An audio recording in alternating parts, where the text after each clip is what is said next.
It's Tuesday, 24th September. Welcome to the PDB Afternoon Bulletin. I'm Mike Baker, your eyes and ears on the world stage. All right, let's get briefed. We'll start things off in Lebanon, where Israel has taken out another senior commander for Hezbollah with an airstrike in Beirut, as leaders in Jerusalem warned that their campaign to degrade the terror group will only intensify.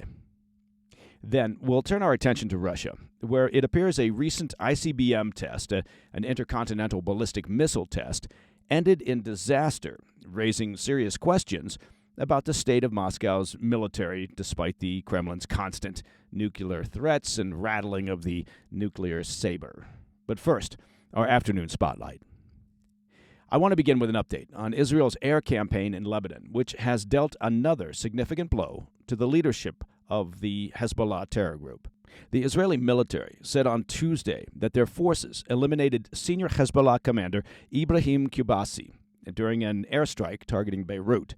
Now, it's a major result for Israel, as Qubasi served as the chief of Hezbollah's missiles and rocket force. Two sources in Lebanon who spoke with Reuters described him as a leading figure who was the resident expert regarding the group's munitions stockpiles and missile capabilities. The Israeli airstrike leveled an apartment that Qubasi was using for a meeting with other senior officers in Hezbollah's rocket and missile division, who were also killed. In a statement, the IDF said, quote, "Over the years and during the war, he was responsible for the launches at the Israeli home front.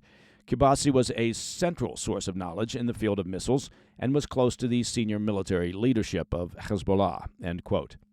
Now, it was the second major blow to Hezbollah's leadership ranks in just the past week, which have been decimated by Israeli forces. Last Friday, Israel unleashed an airstrike on Beirut's southern suburbs, killing senior Hezbollah officials, including Ibrahim Akil, a commander of Hezbollah's elite Radwan force, who led the operations unit for 2 decades. As a reminder, back in June, Israel took out the group's senior field commander and followed that up with strikes in July that killed a senior Hezbollah official and the terror group's top military commander, Fuad Shukr, who was regarded as the right-hand man of Hezbollah leader Hassan Nasrallah. With the top brass of Hezbollah in tatters, Israel does not appear to have any plans of letting up. Senior leaders in Jerusalem reiterated their call on Tuesday for residents of southern Lebanon to evacuate. Israel began a massive airstrike campaign on Monday, targeting at least 1,600 Hezbollah military sites in Lebanon, which killed more than 500 and injured nearly 2,000. We should note that Israel sent some 80,000 automated calls warning civilians to evacuate the area ahead of the strikes, which officials said mostly targeted homes storing weapons, according to the Times of Israel.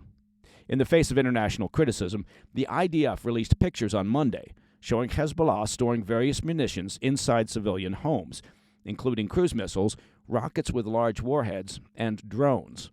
One picture even showed a long-range rocket mounted on an hydraulic launcher placed in the attic of a Lebanese family. Officials with the IDF said that their air campaign is a proactive measure, given the direct threat that these rockets pose to Israeli civilians. Even in the face of Israel's campaign, Hezbollah continues to relentlessly fire missiles into northern Israel, where tens of thousands of civilians have been displaced by the violence. Since Hezbollah's attacks began in the wake of the 7 October Hamas attacks, 26 Israeli civilians and 22 IDF soldiers and reservists have been killed. In a statement addressing the Lebanese people, Prime Minister Netanyahu said, quote, "For too long, Hezbollah has been using you as human shields. It placed rockets in your living rooms and missiles in your garages. Those rockets and missiles are aimed directly at our cities, directly at our civilians." Netanyahu added that, quote, "Once our operation is finished, you can come back safely to your homes," end quote. Now, Netanyahu stressed that Israel's war is not with the Lebanese people, but with Hezbollah and their leader Nasrallah, and urged the Lebanese people to free themselves from Nasrallah's grip. Still, he warned, quote, "Anyone who has a missile in their living room and a rocket in their garage will not have a home," end quote. Israeli officials said that many of the dead are Hezbollah terrorists and promised to release their own figures regarding the casualties at a later date. They noted the death of senior leaders and destruction of entire units of the Radwan force. Defense Minister Yoav Gallant said due to their strikes, quote, Nasrallah remains alone at the top. Now, as an aside, from an operational perspective, Israel's success in targeting senior members of the Iranian-backed terror group is a clear indication of their intelligence capabilities. This aspect of the conflict has created significant paranoia within the ranks of Hezbollah, Hamas, and the Iranian regime and its IRGC. The combination of signals intelligence, known as SIGINT, and human intelligence, or HUMINT, is allowing Israel to locate and target the leadership infrastructure of these organizations with stunning consistency. All right, coming up, we'll turn our attention to Russia, where it appears a recent intercontinental ballistic missile test ended in disaster, raising serious questions about the state of Moscow's military. I'll be right back. You know, every day we hear about surveillance and how our right to privacy is being infringed upon. And it's true, right? You know what I'm talking about. It feels like we're living in a world where nothing is truly private anymore. And you know why? It's because nothing really is truly private anymore. I mean, most of us, for the sake of convenience, fair enough, right? We hand over our personal information without a second thought on a daily basis. I mean, we're signing up for services, you're shopping online, using social media, and I know you're out there using social media. Well, but this convenience, it comes at a cost. Now, it's time for us to take a stand and fight back for our right to privacy. One tool that's been essential for me in this fight is the all-in-one privacy app called MySudo. That's MySudo, MySudo. It's an app that lets you create multiple digital identities with separate phone numbers and emails so you can keep your personal information private. In this age of constant surveillance, having MySudo is crucial. Now, for my listeners, I've got a special deal. Go to mysudo.com/Mike Baker and use code, wait for it, Mike Baker. I bet you didn't see that coming, to get 30 days free on a Sudo Pro yearly subscription. Take back your privacy. Take it back with MySudo. Trust me, it's worth it. Welcome back to the Afternoon Bulletin. Satellite images suggest that a Russian Sarmat intercontinental ballistic missile, an ICBM test, likely failed, marking the latest in a series of setbacks for the missile system and casting doubts on the reliability of one of the Kremlin's most advanced weapons. The Sarmat missile, also known as Satan II, oh, now there's a catchy name, is a cornerstone of Russia's nuclear arsenal. In 2019, Russian President Putin claimed that the Sarmat could strike targets from the north to south poles with a payload of multiple warheads or hypersonic glide missiles, playing a key role in Russia's deterrent strategy. Russian lawmakers frequently reference the Sarmat in threats against the West. However, its development has been marred by delays and at least one known failure in 2023, largely due to financial difficulties and sanctions imposed on Roscosmos and its contractors since Russia invaded Crimea back in 2014. These delays intensified after Russia's 2022 full-scale invasion of Ukraine, which further restricted access to Western technologies. Despite these challenges, the missile was put into service, intensifying concerns, of course, about the reliability of Russia's strategic weapons program. Maxar satellite photos taken on Saturday reveal a large crater and extensive damage at the Plesetsk Cosmodrome launch silo in northern Russia, where the Sarmat test is believed to have occurred.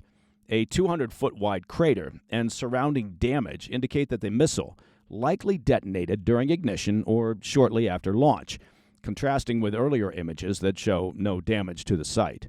Now, I'm no rocket scientist, but typically you do not want to create a 200-foot wide crater when launching a missile. George Barros, an analyst at the Institute for the Study of War, commented on X, noting that the missile likely failed to launch correctly. Barros added that the failure not only undermines Russia's strategic weapons capabilities, but also represents a, quote, informational victory for Ukraine in the 31-month-long war. Now, the exact cause of the failure does remain unclear, and the damage visible in the satellite images indicates the failure was catastrophic and likely occurred in the test sequence.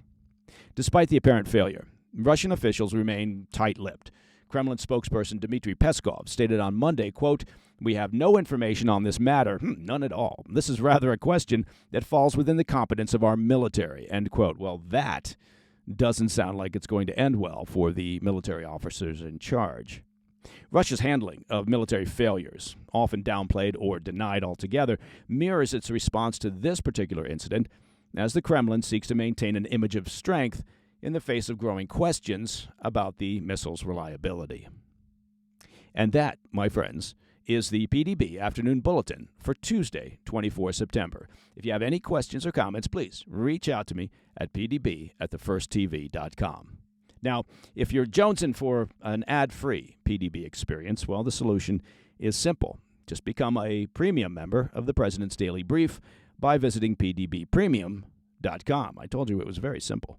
And don't forget to check out our past episodes of our extended PDB Weekend Show on our YouTube channel at President's Daily Brief. New episodes grace the airwaves every Friday evening at 10 p.m. on the First TV and on our YouTube channel, and, of course, all podcast platforms. I'm Mike Baker, and I'll be back tomorrow. Until then, stay informed, stay safe, stay cool.